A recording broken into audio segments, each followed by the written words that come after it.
Check the mic and make sure it sound right, boys. Hey, I'm Aaron. Hey, I'm John, and this is Pastors and Pizza. I'm Josh, and this is Pastors and Pizza.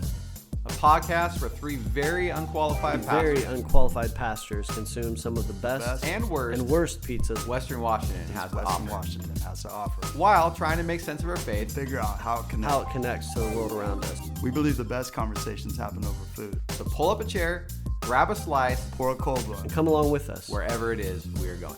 Wherever it is we're going.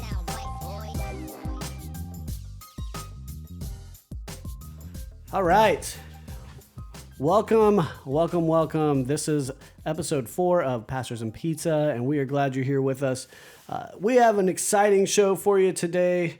We are going to be chatting about our favorite Christmas movies, and this is very close to my heart. We had a very special pizza to me. That is a pizza straight from Donato's, which is actually run out of the Red Robin here in Monroe.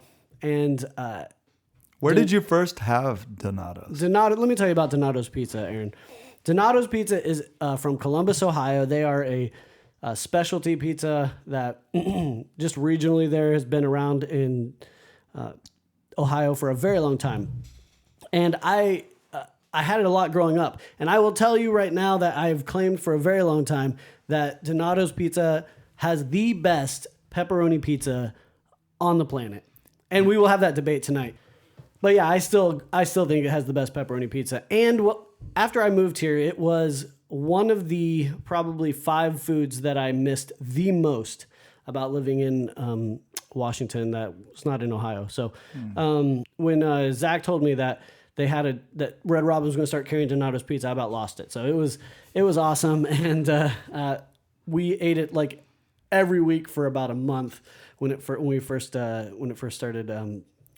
Operating out of Red Robin. So anyway, it is Donato's Pizza. It is a thin crust style pizza. And so it's like a really thin cracker crust type pizza. And they do this thing with the pepperonis where they get them like real nice and crispy. And I don't even know what is on top of them, like spices or something, but it's fantastic. Something glorious, because it was very tasty. Really good on that. If you're a traditionalist in the whole triangle shaped pizza slice, you may be disappointed with the way they cut their pizzas. It's the party cut. The party cut, yes. It is. It's the party cut. Well, mostly square pieces. There's some weird kind of rounded triangle type pieces. That's because it's a round. And it's a round pizza. Yeah. Right. Well, didn't you say, John, earlier today, it's like a cracker?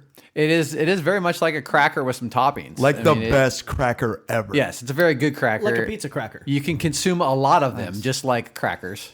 Yeah, which is why we had to get 2 pizzas for the 3 of us.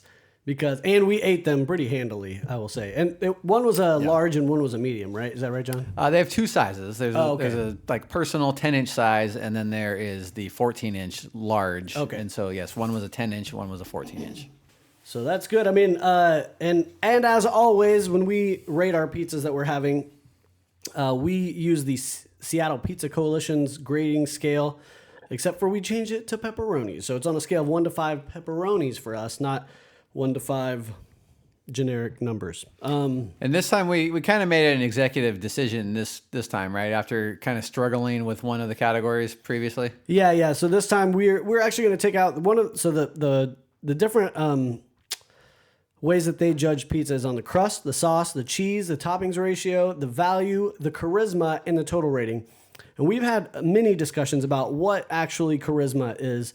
And we couldn't come on a very articulate answer. And so we decided to axe that category. And so we'll just go with the other 1, 2, 3, 4, 5, 6 categories, including the total rating. So just 6. 5 categories and a total rating. Scaled it down a bit. Scaled it down just a little. But yeah, guys, what were your impressions of the Donato's pizzas? First of all, we had the pepperoni pizza, which, again, as I've said, is, I think, the best pepperoni pizza on the planet. And then we also had what is unique to Red Robin, which is the Whiskey River Barbecue Pizza. Yes, sir. So, yeah, those are the 2 that we had. And there was chicken. Chicken. Barbecue chicken.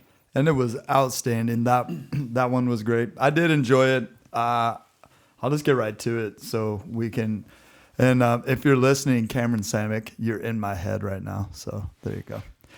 He's our faithful listener. We appreciate you. Hello, Cam. The crust for me was a 2.5, gentlemen. It was a little bit cold. We had to bring it back, and I was in traffic and stuff. But more than that, it just wasn't great. Did you use the foot heater method of keeping the pizza hot? I did better than that. Wow. In the car that I was driving, shout out to my daughter and son-in-law for letting me borrow their Acura while they borrowed our Suburban. The heat was blowing directly on that, and that was hotter than the floor for whatever reason. So I was like, okay, I'll switch it. So I was going to go that route because I've done that before. So anyways, it was okay. The crust was just, I don't know, it kind of tasted a little cardboardy to me. It was the worst crust I think I've had so far. Ooh. 2.5. Last time was the best. This was the worst. Wow. All right. So the sauce, the actual sauce is very good on the normal pizza. It was but about a 3.25 for me. I liked it. The barbecue tasted just like the Whiskey River barbecue chicken burger or burger. That barbecue was amazing. So I'm going 3.75 on that. Toppings, 3.5 for the pepperoni, although that pepperoni is very, very good, Josh. It was the best pepperoni pizza I had today. And then the barbecue was 3.75 for me. Value, John can explain to you where it's at on that, on what it costs, but I would say it was about a 2.75 for me. Cheese was good. It's got this smokiness to it, as I think you might have mentioned off air, and Josh. And it was a 3.75 for me for both because it's the same cheese. And then overall, I went 3.5 for the pep and 3.75. And I don't really know how to give you any good mathematical reason for all that because I'm not good at it. I could probably say 3.25 for the pep and 3.5 because that crust did come in and screw things up a little bit. All right, John. So Aaron's feeling a little bit stingy this time. Usually he's kind of got the inflated scores, and today he's feeling maybe Cameron's a little, in my head, bro. A little stingy. Cameron's in my head. So I'm gonna just kind of give one rating for each thing. I'm not gonna do both pizzas. I mean they're roughly stingy, huh? Okay. Roughly, it's not stingy. I'm just for time's sake, simplistic is more than stingy. Okay. I'm not gonna rate the crust either because in my opinion there's the bottom crust, but there isn't really a crust like you would traditionally think of crust. Yeah, there's no like edge it's a crust. crack. It goes Right. all the way to the edge. And so, yeah, this is the first different style of pizza that we've had. All the other pizzas have been basically the same style of pizza. This is a new style and really doesn't have a crust. I mean, there's a little bit of one. I will say I've had Donato's a few times from Red Robin, not the original Ohio version, and I feel like it's getting worse. So That's a reflection on yeah, I think that's a Red Robin reflection, not a Donato's reflection. They're underemployed over there, okay? I mean, I had it a couple weeks ago at Red Robin, sat down, had it fresh, and it was a little underwhelming. And then this time we had some situation or some circumstances with the travel and all that made it maybe worse than normal. But all that to say, it's gotten worse, but still a pretty good pizza. So sauce, 3.5. Toppings, I do like the pepperoni, that little seasoning on top, and then the abundance of pepperoni, I think, is the key. They load Totally. it with nice. pepperoni, Well so that's done. good. So I gave the toppings a 4. The cheese, 3.5. The value, I gave a 3. It is somewhat pricey, especially because I mean, you literally can eat an entire large pizza by yourself if you are at all hungry. Which I was. But it's a $16 pepperoni pizza. And then the other one, which was smaller, was I think $13, something like that. But total with tip, it came to around $37 for both pizzas. And so not ridiculously expensive, but not cheap. And so I gave value a 3. And I did actually average my scores this time. So this might make Cam feel good. Oh, wow. I don't know. I got a look when he said that. I just now. averaged them, and I did not weight them. They all weighted the same. But I did average them for an overall value of 3.5. Oh, all right. Sounds good. Thank you, John. Can I give a quick shout out, Josh, Yeah, before yeah. you start? Because I don't want to interrupt you like I interrupted John. John, do you remember, or both of you, do you guys remember Round Table Pizza? Yes. Okay. They didn't have those out in the Midwest-ish, doesn't sound the familiar. Middle East over there where you live? No, I didn't. Okay. They didn't have them in the Middle East. No. All right. So, yes, this pepperoni taste-wise reminds me of that. However, the round table ones were really little. There was lots on there, and they like really curled up, and so it was a cup of grease. Oh yeah. All right. Boy, was it tasty.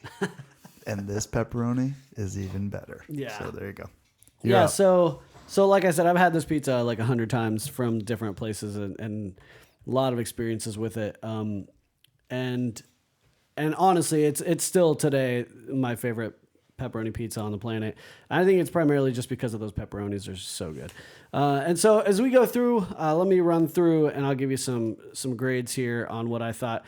The crust, I agree with John that it's really, crust is kind of a secondary piece of this. It's like saying, like, how good is the electric guitar in classical music? You're like, it's not really there. But does that make classical music bad? No, not really. Just saying, it's a totally different style, and I really do love this style of pizza. It reminds me of, there's a lot of these kind of style pizzas in the Midwest, and so I love that kind of style of pizza. So just because of the style of the crust, I'll say a 3.75 because I know what it's supposed to be like, and I like it. I will say that with Red Robin, we actually sent back a pizza one time because it was straight up dough in the middle. Like it was like, I think that they forgot to put our pizza in or something. And when we got there and they were just trying to get it out real quick, and it was like really cold and like not cold, but like gooey in the center. And so it was, that was not good. But that has little to do with reflection on, Donato's has been hired out by, Red Robin, they allowed Red Robin to be part of it. So yeah, so it is. It does. I will say that at this particular location, the quality as far as crust goes does kind of go up and down pretty significantly.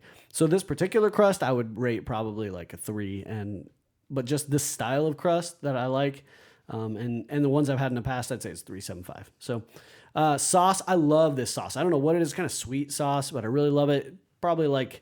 I'm going to go 4 on the sauce. Cheese, I really, again, like this cheese. I'm going to go 4.25 on the cheese. And toppings ratio, again, this is where it really shines. I think the pepperoni they used to have a thing where on their promotions, they would say it's like at 100 pepperonis, wall-to-wall pepperonis all around. And so I'm going to give it a 4.5 on the pepperonis. Should, since it's your favorite. It's my favorite pepperoni pizza. Okay. So, it's not my favorite pizza in the world, but it's my favorite pepperoni pizza. And my total rating there, I'm not going to do any math. I'm just going to kind of guess in my mind. It's 4.25. So, something like between 4 and 4.25. I think it's a good pizza. up there.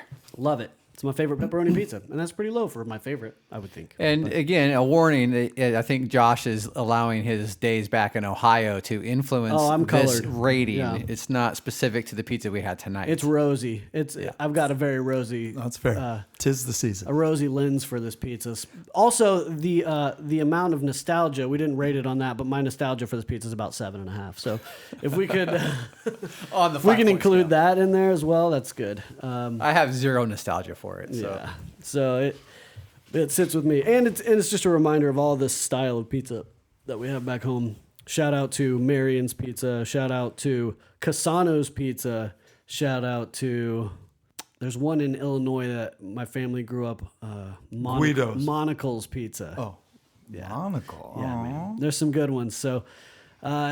Anyway, I think there's probably some I'm missing from back home, but those are the ones I love. So when we get this viewership up, we can start hitting national. Go national start with this traveling thing. around the country and just taking it all in. But yeah. Would it be listenership? Yeah, thank you for the correction. It definitely be listenership. You can watch us. If you want to come stand outside the window while we do this, you can come view. All right, so we'll probably take a break here for a second, and we'll get back at you, and we'll start talking Christmas because it is that time of year. The Christmas season is upon us, and so we will get back to that momentarily. Tie up your boots, jump off the ladder, pack up your clothes. Nothing's the matter. Mistletoe hangs up in the bedroom. Your sister's bangs. She cut them herself. Santa is here. Sleigh bells are ringing. 21 elves. They are all singing.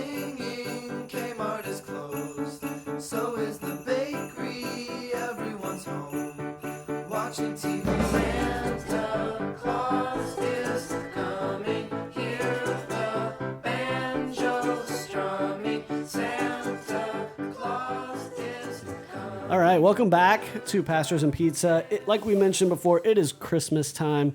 It is actually December 14th while we're recording this, and we are all feeling that pressure of Christmas season. I know that I'm like checking Amazon daily to see like how much longer I have to get stuff here, and I know that we're like, how many Saturdays do I have before I need to, that I can go shopping or do something to get stuff for people, and so yeah, there's that Christmas thing. It's still a weird world, so I don't know how many people are getting out. Have you guys done any Christmas like extravaganza events, gone out on the town, seen any shows? We did have the Crosswater Leadership Team Christmas party recently, so that's yeah. about the Extravaganza, extent. no less. That's the extent of my Christmas festivities so far. There's an unsanctioned video of Casey Haim that is maybe one of the funniest things. It is pretty darn good. We maybe did a little bit of a prank on Casey. He was a good sport. He He showed was up a good late. sport, so we won't talk about it in great detail, but gosh, was it funny. Crying. Many people laughing and crying. We have not done a ton yet. I mean, we did the Operation Christmas Child shoebox thing, and so that was even before Thanksgiving. That was cool kind of kickoff. That kind of gets my mind and my heart going in that kind of direction. But this weekend, as we're recording, will be our family's, my side of the family's Christmas celebration if everybody's healthy. That's cool. One of the things I love about Christmas is going and seeing the lights and stuff. And in Sultan, I don't even know who this person is, but if you take a little trip up First Street to where it becomes Gore, is it before? I think it's like right as it becomes Gore. Yeah. You won't miss it. There is a very impressive light display of like amazing old school looking like figurines and things that light up. It's really, really for Sultan, it's like you're not going to get any better than that. And Josh, tell them the cool thing about your radio. Oh yeah. As you're driving through, you can tune it to the radio and they tune up the lights. The lights are like, in sync with The song on your stereo. So it's a pretty cool jam, and it's really impressive. And they have a full size Christmas Story leg lamp in the window. That's maybe the most impressive thing about the whole. Is it fragile? It's totally fragile. All right. It's a major reward. Dang, Say Hank, you won that? you say you won that? I love it. Anyway, I think that segues us nicely into we're going to talk about our favorite Christmas movies because we are movie kind of freaks. And Yeah, we kind of are. And John, I think maybe his favorite movie just of all time, might in fact be a Christmas movie. Well, I mean, let's start with Am you I then. wrong on that, John? I hesitate to declare anything my favorite overall movie. Okay, but- so that's why I didn't say a 5 on the crust last time, Cameron. Sorry. Well, no, it's not. You said it was the best you've ever had, though. But I'm still young. I'm 51. If I said a might movie eat was the better. best I had ever seen, then never mind. Yeah, you got a Anyway. good point. You got I a good just point. say that everything's the best I've ever seen. That way no one ever takes me seriously at all. Oh, good. Well It's done. a really good strategy. That'll work really well. I just say it's all right. Yeah, same effect. So anyway, Josh is referring to my affinity towards Christmas Vacation, which I do find quite humorous every single time I watch it. Is there a movie that you watch more than Christmas Vacation? Not likely. No, Not likely at all. Yeah, I mean, I will watch Christmas. I've watched it 3 times so far this season, which And we still got 2 weeks till Christmas. Well, and Christmas Vacation season starts in October. So, so I started watching it in October, and I've watched it 3 times so far, and I've probably got at least one more in me. We'll see. That's real nice. Yeah, Did you- real nice. Well done. Did you see anything on the 3rd viewing that you don't remember seeing before? I don't think there's a whole lot there that surprises me. I don't remember anything sticking Any out. Easter eggs, any like cookies, things that you've seen in there, and you're like, oh, that's a thing, you know? No, just some things that I wish maybe I had as part of my collection, like the moose mugs and A swimming pool. A swimming pool would be great. Yeah, maybe a dickie under my sweater. Hey, Whatever. sure. maybe you'll get a Christmas bonus this year that can start that pool. I mean, I do have a Jelly of the Month T-shirt, so maybe Put it with the others, greaseball. we could do this entire podcast in Christmas Vacation quotes. Maybe we will. So I'm being mocked about my affinity towar's this Give me movie. somebody. But these Give two me somebody while also I'm waiting for somebody. like the movie and know all of the quotes as well. So it's not just me. Nope, it's not. It's a classic You're movie. the one that watches It's the one of my most, favorites, and It I will is say I mine think it's as well. I think it's my wife's favorite as far as comedies go. She loves that movie. So, and we try to make it a pretty good habit of watching that movie every year if we can, even if it's just on the back while we're we're watching it while we're wrapping presents or something. Well, so 2 in the I I figure there's enough just craziness going on in life and frustration and hassle. It's good to just sit back and watch something you can laugh at. Last year, John and I watched it together, like probably early November, not quite October. It was. I mean, it was. I don't think it was. It was November. Probably. It was November. But yeah. But gosh, having hung out really with nobody other than barely even you guys, that was fun. I enjoyed it. Just sat back, watched it. The dogs attacked me, and I still enjoyed it. It was great. Here's a comment I have about Christmas Vacation. My biggest beef with Christmas Vacation at all is it takes place in Chicago, correct? This is Chicago area. Chicago area, right? Yep. So they go out to go get a Christmas tree. At the very beginning of the movie, they're going out to go get a Christmas tree, and they're driving. And I mean, I used to live in Illinois, and I've driven through Illinois many a time, and there is not a place in Illinois that has the mountains that are in the background of that scenario. I'm watching it going, where are they at in Illinois? There's no part of Illinois that looks like this. Not a single part. Wow. Maybe maybe southern Illinois, like towards. I don't think so. Did It's you ever notice obviously that, not John? shot in Illinois. I've only spent very little time in Illinois, and that was in Chicago itself. So, Yeah, so I you saw definitely buildings. did not see that scene when I was in Illinois. That's fair. So, so what I'm hearing you say, Josh, is that a movie may be shot somewhere trust other it. than where they say. Don't trust is what I'm saying. You can't trust anything they say. Because a But lot of them do are watch just, it 3 times a year. They're usually shot at just some lot in Burbank. So Yeah, I mean, yeah. They did get an awful lot of snow in Burbank. I don't know. Anyway, what other movies do we want to talk about, Josh? What are you? My what do you favorite like? Christmas movie still of all time, I think, is Christmas Story. I have it like memorized back and forward, and I love everything about that. Give movie. me a really random quote from there, not the ones that we random know. quote.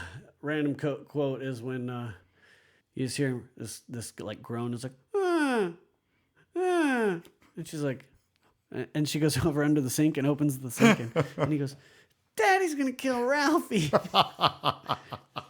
No, he's not. Yes, he is too. So I love that. I don't know why I love that one so much. He is too. The one of the quotes, or maybe one of the phrases that gets repeated very often from the dad in that movie is whenever he's like cursing, he says, "Frattenhouse Stickle Pfeiffer." He says that like over and over again, and I don't know why it always sticks with me, but I like to use that as a curse word sometimes. So Well done. it's Well it's done. nice. Whenever I stub my toe, I go there I go there. amongst others. Well done. So by far my favorite is It's a Wonderful Life. Yeah, And a good one. I only watch it probably once a year, so I'm not nearly as committed as you, John. But I cry every single time I see that at some point. I've also fallen asleep and woken back up at certain times, but it never fails. I cry right around the same time every time when he says, 8:32.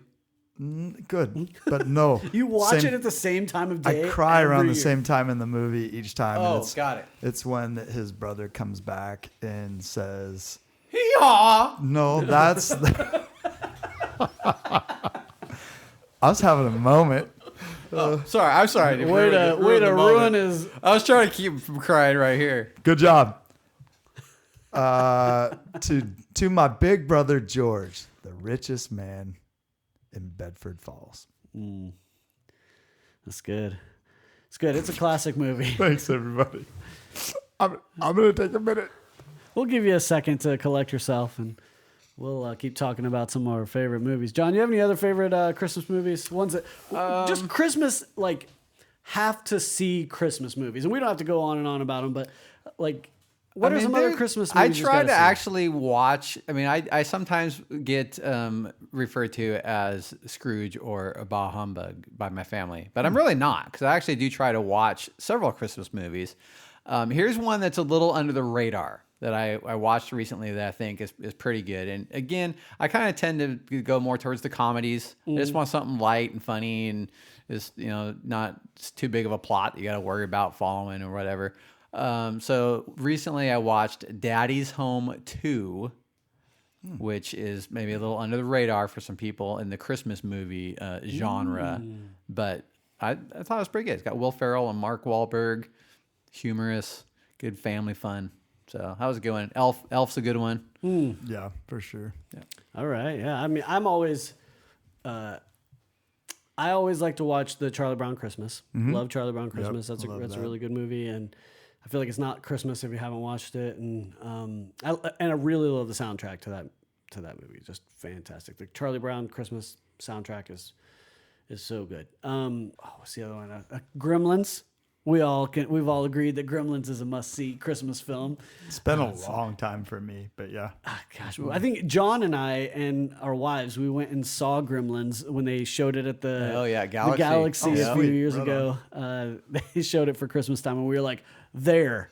And we also went and saw Krampus at the same. Me and my wife did, at least. Now, did you go see Krampus with us? I think I might have seen it with you. Yeah, we might have seen it together. That was Krampus is a hilarious horror film. That's never seen it. It's really good. You and should I watch won't. it. It's amazing. And here's one that we talked about, because I just have a total. I think maybe when I was a kid and I watched it, I was like, oh, that's just so cheesy and hokey. But now I watch it and I'm like, that is so good. And I was just impressed by how good it was. Like how bad I thought it was, but then when I watched it again, I was like, that's really good. Jingle All the Way. Love that movie. Turbo Man. Come on. Little Arnold and Sinbad action. Yes, exactly. And Turbo Man and, like Turbo Man. Just love it. I mean, you do kind of, as a dad, you kind of feel for him, right? He's supposed to have gotten this gift. He screws it up, waits till the last minute. Now they're all out of stock. And so he's trying to be a good dad and get the toy that his son wants. And he's like, I promise. And as soon as Kathy heard that, we were watching it the other night. She goes, don't say you promise. Then I was like, yeah, don't say that, Dad.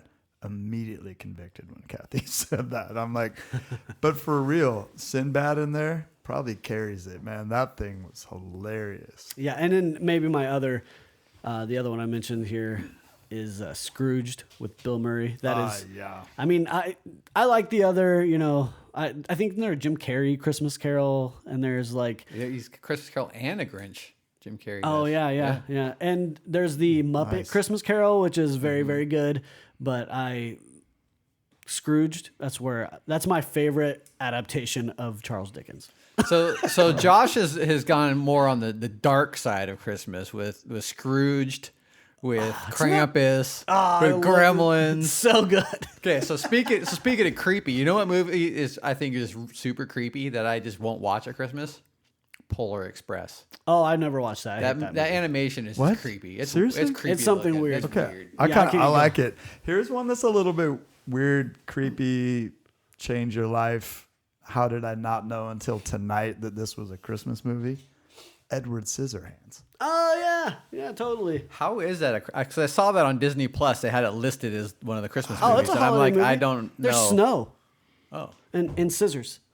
So it's just like Christmas. got it. All right. Well, so maybe we should go ahead and settle a debate that goes around every single year. Is Die Hard a Christmas movie? Okay, so here I'm just gonna let the cat out of the bag for us because we have a question coming up, and I didn't even talk about some of mine. So let me just say it super super fast. I love the claymation ones. Every single one of them. Yeah, Rudolph. I love them. Rudolph, Santa Claus is coming to town, all that kind of stuff.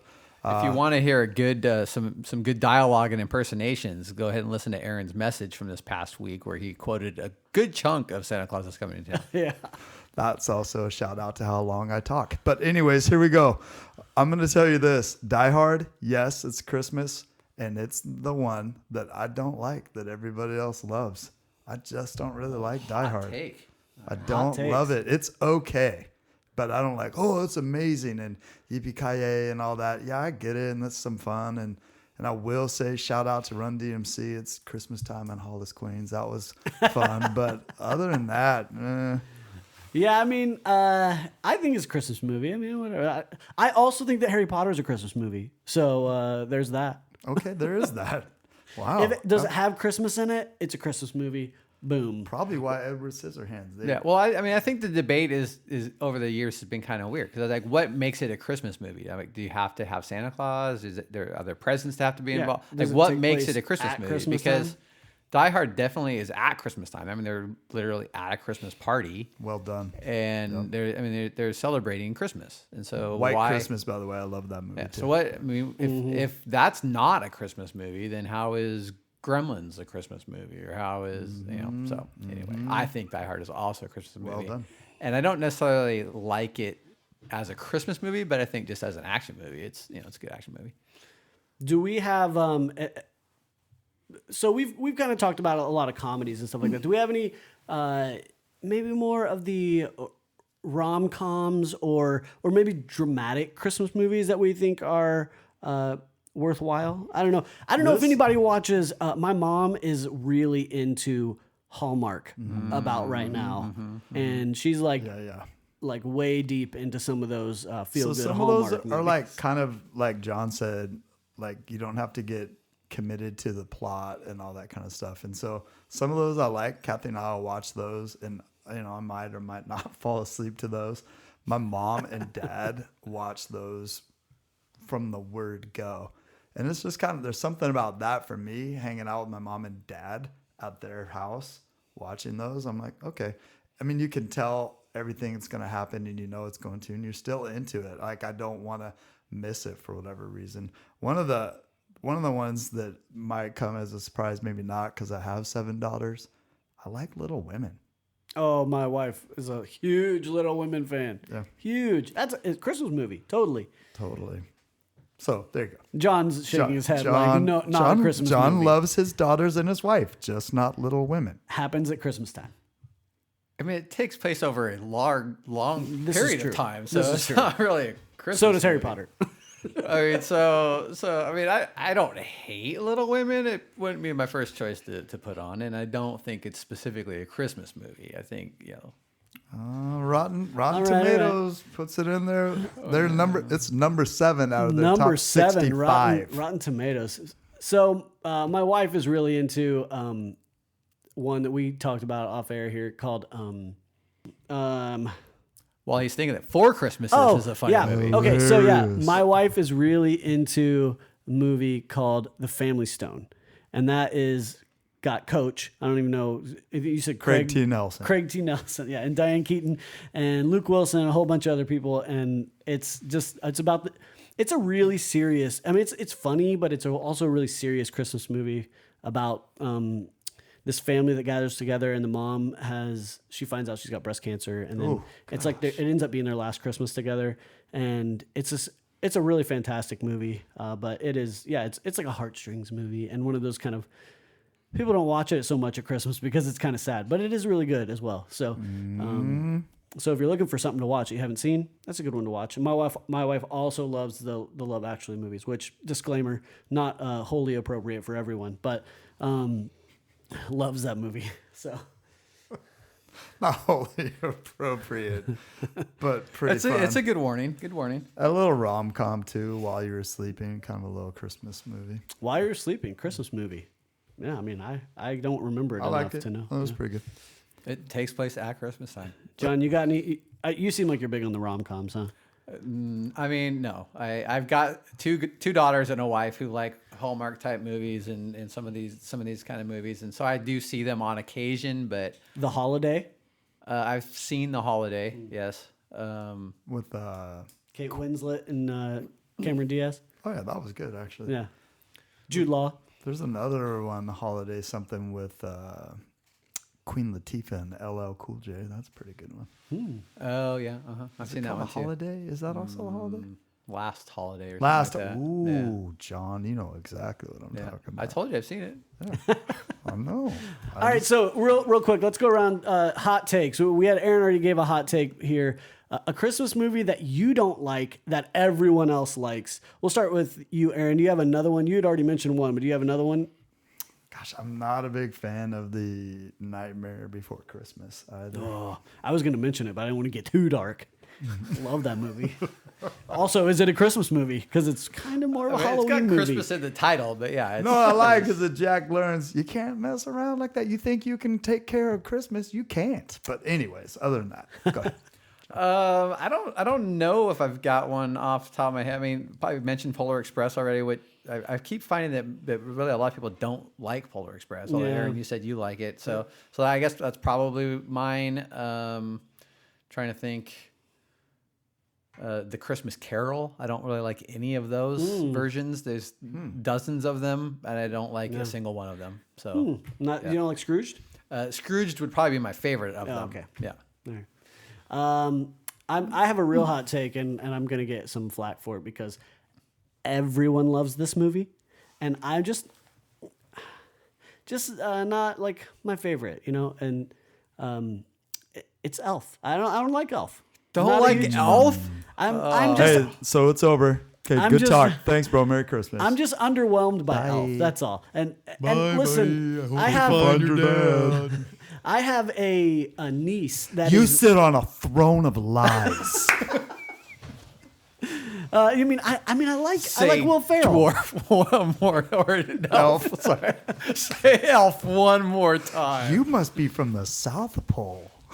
Yes, I Sorry, am. go ahead, Josh. I come from the South Pole. Continue with your hate. I continue with my blasphemy, my Christmas blasphemy. It is for me. Yeah, I mean, I guess I just don't hold it to such a high esteem as everyone else does. I think it's fine. I just don't like it's. There's so many people that think Elf is like their thing. It's like I mean, seriously, I was gonna say I have a niece who is named Jovi after the character from Elf, Jovi. That's See, that's tough because that's a super high standard. If I was Yeah. talking about that, I don't think Elf would be right up there for me either. I'm not And naming my kids I'm like gonna- Buddy or anything. Well, and Elf for me is the Christmas version of another movie that everyone loves. That's not a Christmas movie that I don't love, which is Remember the Titans. And that is a movie that I always get flack for. I think it's fine. I just don't think You don't like seeing a team that's segregated come together as Oh, well, one? he's from Kentucky. Never I mind. do. That's- I love the concept of the movie. I just thought it was, I don't know. Do you it's hear not that, my everybody? That's favorite. called backpedaling. I'm telling you, the same It's thing. also a football move. But you same may thing not I'm- know that because you don't know football. Oh, wait. The Ohio State University. the Ohio State University. This sounds like a topic for a future podcast. We may have to have a whole new podcast about movies. Yeah, sure. Ministers and movies. That's good. We've got it. Knocked it out. Oh. And I'm ready to take the flack for not liking. Josh, you're so random in what you do like, and you're like, Oh, I know totally. you guys have probably never heard of this. I'm like, never heard of it. 10 people watched it, but it was so good. You got Royal Tannenbaums, anybody? Oh, I Oh, like lots that of one. people like Easy Royal now. That's a great film. Best in Show? Oh, I love Best in Show. That's another good one. Yeah. Anything Mighty- random like that? Bill Mighty Murray? Wind. Oh yeah, Bill Murray and Rushmore. That's maybe my favorite Bill Murray movie, but that's besides the point. From I Want to Die. All right, we're Royal getting a Tenenbaum. little off topic here. But Tenenbaum is I like digress. Christmas tree. So why do we like the movies that we like at Christmas? Is That's- maybe a good that's question. good. Yeah, I think why do we like the movies that we like, and like what are the things that kind of we take from them as Christians, as people of faith, that maybe it's the message or just something about the movie that kind of that sharpens us as people, and Let's start Yeah. with you, John, since you definitely reminded us and brought us back to where we should be. Oh, I was just hoping you guys would have an answer. Like I said, I mean, I generally watch these Christmas movies as just a distraction, the thing to get me maybe in the spirit, have some fun. But a lot of these movies, I'll use Christmas Vacation as an example, since it's my favorite Christmas movie. You have Clark, who is just a well-meaning, typical guy that wants to have a fun, good old-fashioned family Christmas, right? And so he's taken these steps. He's got these high expectations that no family can ever meet. This is more quotes, by the way. So he's just trying hard, and things just go haywire. But it's about family. It's about he wants to be together with his family. He wants to have fun. And I think, as a dad, as a husband, that's what I want. I want to be with my family. I want to just be together at Christmas, have a good time. I do also maybe fall victim to expectations, kind of like Clark does. Yeah, sure. Where I go into these family gatherings and I have these expectations for how they're going to go, or what I'm going to get, or how people are going to react to what I give them, or whatever. And a lot of times, and I think we've talked about the expectation idea on the last podcast a little bit, but a lot of times going in with those expectations sets you up kind of for failure sometimes, right? True. And if you've got a certain way that you want everything to go and how it's going to all fit together, then you're bound to have things end up being a mess, because it's not always going to go the way you want it to. That's right. And so I just see that in Christmas Vacation. And it's a good reminder to me to not only, hey, value the time you have with your family, but maybe go in and be able to let go of some of those expectations and just be present and allow things to happen the way they happen, and embrace those and give grace to people, and continue to try to work hard to make things go. That's well done. And I just watched that on Saturday night with one of our other faithful listeners, William Chapman, Dr. William Chapman. Mm-hmm. Dr. Chapman. Paging Dr. Chapman. He, thank you for hosting us, by the way. But in there, I did notice how very gracious Clark was. And even though he's frustrated and all that, turn out when Rusty comes out to talk to him. And he, Good talk, Dad. Good talk, Dad. But that notwithstanding, he was gracious. What about you, Josh? What do you dig about Oh man, Christmas Story? Well, I love some of the Christmas movies that maybe speak closest to me are Charlie Brown Christmas. I think is just really impactful for me because I'm a pretty downer like Charlie Brown, and a lot of times that's where I go with things like when it goes sour, I just kind of will get real defeatist and feel that way. And I think that there's something really unique about that, just like in the tree, even, there's this kind of quality to the tree that's endearing. That's, it's a really like crappy tree, to be honest. And it's there and they've got this little ball on it and stuff. But it's just kind of like this expression of like being who you are. And that's also what I really like about, the Rudolph movies or movie. I don't know. Are there more than one? There probably is. There's one that counts. Nobody knows. Exactly. Yeah, there's one that counts, and I love the Rudolph movie for that. Like the whole Island of Misfit Toys and all that. That was something as a kid that always really spoke to me, and I always thought it was cool that like effectively Jesus was the king of the Island of Misfit Toys. Yes. Or like Aslan or something. Like they had the lion who was there and he was really kind of in charge, and really gracious and kind. And King Moonrazer. Is that what his name is? Sure. Okay. Yeah, sure. Like you would know. I love that movie. But yeah, I love that about that. So I love it's about being yourself and not being afraid to be yourself and being proud of who you are and who you've been made to be. And that even if you have like some weird things, like your name's Charlie and you're in a box, like nobody wants a Charlie in the box. Exactly. Like, or maybe you want to be a dentist when you're in a family of elves, You're egging me on. That there is that there's something really like honest and good about that to express yourself that way. And so I really appreciate that. And it's actually what I really love about The Nightmare Before Christmas as well, even though it's not really a movie about Christmas and it doesn't even land. It's like, and Christmas was the good holiday and Halloween was the bad holiday. It doesn't really land there. It's like, he's like, hey, maybe don't try so hard to be something you're not, you know? And that's what I really like about those kind of movies. And it just kind of being a little bit of a person who's just a little bit off. I appreciate that because it reminds me that, you know, that who I am and how I've been created uniquely is not something that I should like shy away from, but it's something that I should embrace and something that I should celebrate in that way. So I really like that. If you call that off, then I would say it's allowed you to really connect and be empathetic with people. Also, I think in Home Alone, you just really realize that you have to set a second alarm. We hadn't even talked about Home Alone. I know. That's why I had to I bring don't know it how up. I miss it. Gosh, how did we miss that? I love them both. I think I might, like you said off air, I think the second one. Home for Alone me, 2? There's something about in New York and The Sticky that's Bandits. always been, Sticky Bandits. Funny. I would love to go to New York sometime for Christmas. So I think that's what draws me. Sure. Or not for Christmas. That's never going to happen, but Christmas time. Rockefeller Square. Is that what they call it? Center Square? Wherever the big fat tree is. So maybe a carriage ride through Central Park. do people do that? Oh, we talked about that last time. J.D. Merwin.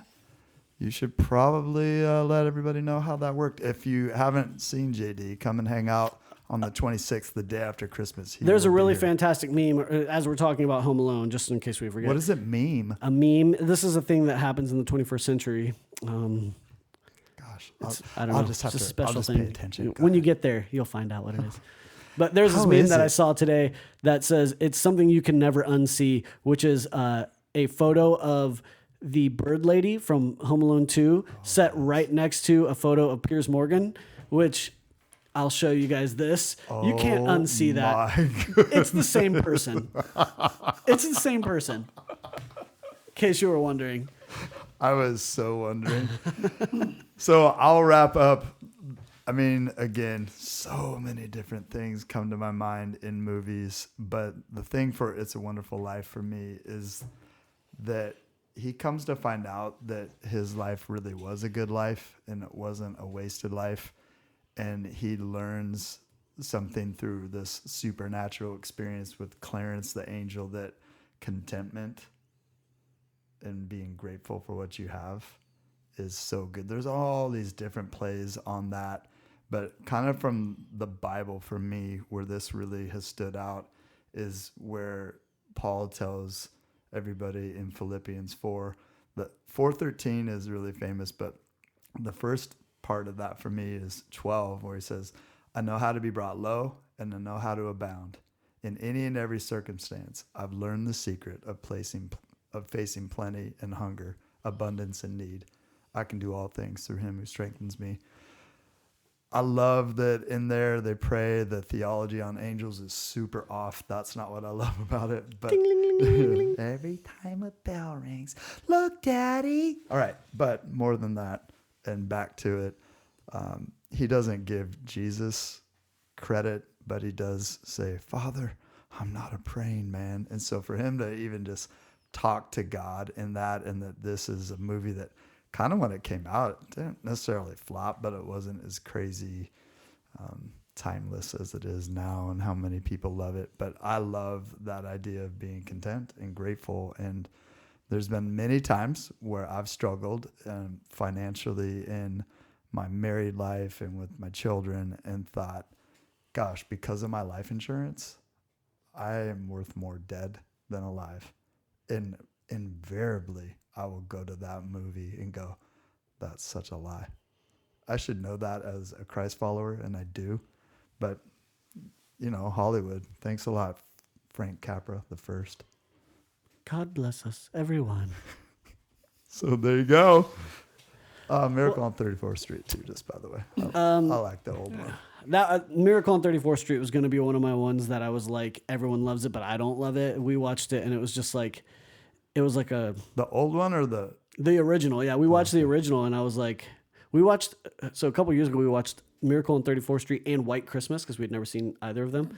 And and I actually kind of liked White Christmas. Puking on both of those?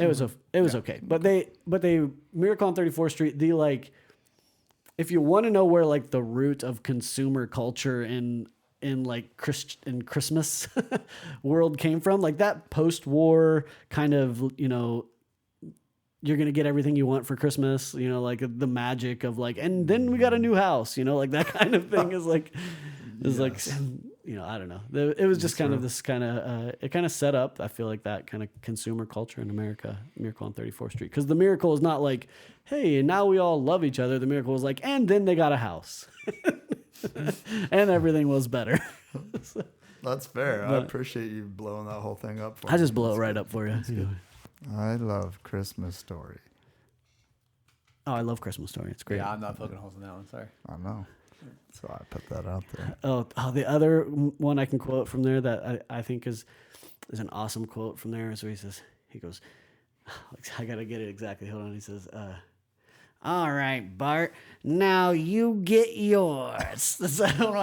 I love that quote. That is pretty random. What brought you to this lowly state? It was poisoning. Small thing about the Christmas Story. Oh, okay, he is going to or a Christmas Story. Here it is. It's not a poking a hole thing. This is something. Did you know that the soundtrack for A Christmas Story is Peter and the Wolf by Tchaikovsky? The old like. Yes, part of it I did. Especially when they're the fighting and stuff. Oh and yeah. All of it. Gosh, that's so good. Yeah, super Well classic. done. You should really do something with Especially music. every time that Scott Farkas comes on, there's always the like wolf music from Peter and the Wolf. Wow. Oh gosh. Good when to they know. get chased. And, you know, be sure to drink your Ovaltine, too. Be sure to drink your Ovaltine. Crummy commercial. That's so good. All right, well, we've enjoyed talking Christmas, Thanks, y'all. Christmas movies with you guys, and hope you have a great Christmas. We will see you guys real soon, or, you know, we will talk with you real soon. Happy New Year as well. Jesus loves you. Merry Christmas. If you Merry ever want to Christmas. quote movies with us, come on by. Yes, we're going to buy. We'll Bring quote some them up. pizza. Bring pizza. See you later. Bye-bye. There's a loud to shout about. Santa Claus is coming to town. He's got the greatest. This has been Pastors and Pizza, a production of Crosswater Community Church in Sultan, Washington. Check us out online at crosswaterchurch.org. We meet every Sunday morning at 9 and 10:45 on the corner of 3rd and Birch in Sultan. Thanks for listening. Be sure to leave us that 5-star review, and we hope to see you soon. Bye. Adios.